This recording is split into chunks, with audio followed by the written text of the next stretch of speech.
সারা বাংলাদেশে তারেক রহমান আমাদের ঘুরে বেড়াচ্ছে ধানের শীষের জন্য, এবং আগামী দিনে আমরা চাই ধানের শীষের বিজয় হোক। এই ধানের শীষের বিজয় হলে আমাদের 31 দফায় যে সুবিধাগুলো রয়েছে সেগুলো আমাদের তারেক রহমানের হাতেই মানুষের মাঝে বাস্তবায়ন হবে ইনশাআল্লাহ।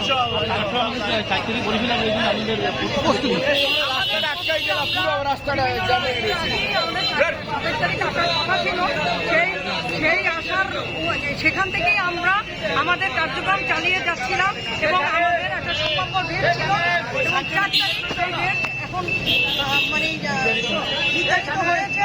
এই 4 তারিখ আমাদের তারেক রহমান আসবে, এবং আমরা এই বেঞ্চ পার্কের মাঠে আমরা দেখিয়ে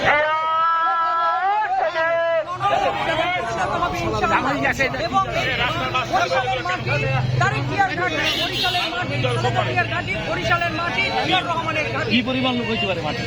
মাঠে আমাদের লক্ষাধিক লোক হবে আমরা